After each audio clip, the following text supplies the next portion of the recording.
চাওক আচলতে কেনেধৰণে ভয়াৱহ ভূমিস্খলনৰ ফলত নিমিষতে ইজনৰ পিছত সিজন লোকৰ প্ৰাণ গৈছে সেয়া আমি দেখুৱাই গৈছোঁ আৰু এই মুহূৰ্তত মই খাৰঘুলিৰ চিত্ৰাচল পথৰ উপপথ নম্বৰ 1ত উপস্থিত আছোঁ আৰু ইয়াতো কালিৰ দিনটোত দেখিবলৈ পোৱা গৈছিল এক ভয়ংকৰ ভূমিস্খলনৰ ঘটনা। মোৰ পিছফালৰ এই পৰিৱেশটো আপোনালোকে অকণমান মন কৰক।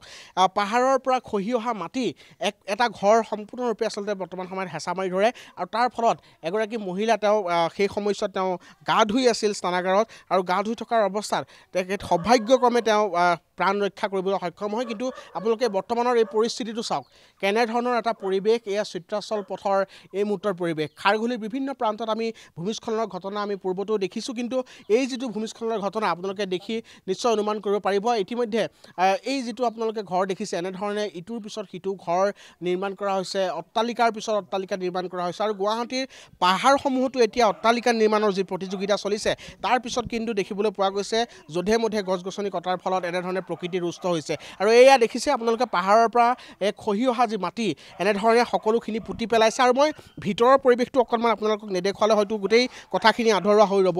আপোনালোকে ভিতৰৰ পৰিৱেশ চাওক, ৰঙা মাটিৰে এই মুহূৰ্তত ভৰি পৰিছে এই ঘৰখনৰ আধা অংশ। সম্পূৰ্ণৰূপে ঘৰৰ বিভিন্ন আচবাব ইতিমধ্যে নষ্ট হৈছে আৰু এই সকলোখিনি আপোনালোকে দৃশ্য দেখি নিশ্চয় অনুমান কৰিব পাৰিছে।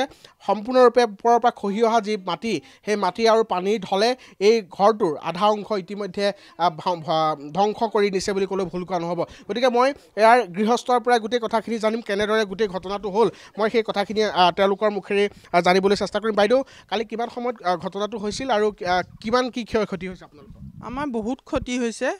আমাৰ মানে ঠিক 12টামান বজাত মই বাথৰুমতে আছিলোঁ। বাথৰুমত থাকোঁতে গোটেই খহি আহিছে, আহি পেলাই মানে হেঁচা মাৰি ধৰিছে মোক। মোৰ ঘৰত কাম কৰা লেবাৰ এজনে টানি পেলাই উলিয়াই নিছে। 1 ছেকেণ্ডৰ কাৰণে মোৰ প্ৰাণটো বাচিছে তাৰমানে কালি। আৰু এই ঘটনাটো হৈছে আপোনালোকে দেখিছে পাহাৰৰ ওপৰত 4তলা বিল্ডিং। গতিকে তেখেতক পাহাৰৰ ওপৰত বিল্ডিং বনাবলৈ পাৰ্মিশ্যন ক'ত পালে? কাৰণ মোৰ এই এৰিয়াত 2তলাৰ ওপৰত পাৰ্মিশ্যন নিদিয়ে। তাৰমানে কি বুজাইছে? তেওঁ তল খাপৰ পৰা ওপৰ খাপলৈকে পইচাৰ লেনদেন আছে। তেওঁ মানে নিজৰ বল দেখুৱাইছে আৰু সেই মানুহ ঘৰৰ কাৰণে সেইখিনিত জাবৰ পেলোৱাৰ কাৰণে দুনিয়াৰ মানুহে সেইখিনিতে জাবৰ পেলাব লৈছে। আৰু মানুহজনে সদায় জাবৰবিলাক আমাৰ ছাইডে গোটাই গোটাই গোটাই গোটাই ছাইডেদি নলা কাটি দিছে। অৰিজিন নলা বন্ধ কৰি নলা কাটি সেই নলা গোটেই পানী তাৰমানে আমাৰ পাহাৰেদি নামি আহি এই ঘটনাটো সৃষ্টি হৈছে। জানেনে, মোৰ বহুত ক্ষয় ক্ষতি হৈছে। মোৰ লেট্ৰিনৰ টেংকি, বাথৰুম, পায়খানা বাদে ক'তো মোৰ এতিয়া খাবলৈ পানী একটোপা নাই। আৰু ৰাতি মোৰ এজনী গাভৰু ছোৱালী আছে, মোৰ মিষ্টাৰ আছে, আমি 3জনেই মানুহ আৰু মোৰ এঘৰ ভাড়াতীয়া আছিলে। ছোৱালীজনী 9 তাৰিখৰ পৰা ফাইনেল পৰীক্ষা। মই আজি বেলেগৰ ঘৰত এই গাভৰু ছোৱালীজনীলৈ থাকিব লগা হৈছে।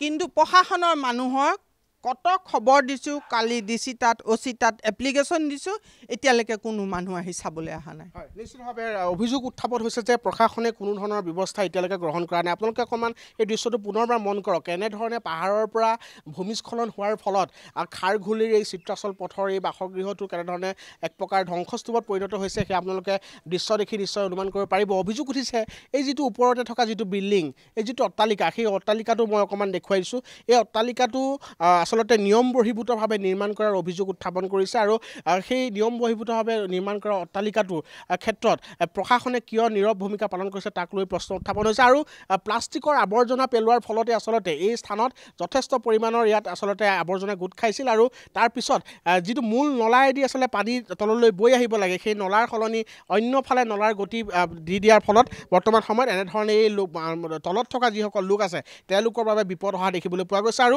এপদ এপদকৈ সামগ্ৰী প্ৰায়সমূহ আচলতে নষ্ট হৈ পৰিছে আৰু এই ধৰণৰ বৰ্তমান সময়ৰ পৰিৱেশ খাৰঘুলিৰ চিত্ৰাচল পথত উদ্ভৱ হৈছে। গতিকে ভয় শংকাৰ মাজত এতিয়া এইসকল লোকে বিৰুদ্ধ ৰজনী কটাব লগা হৈছে।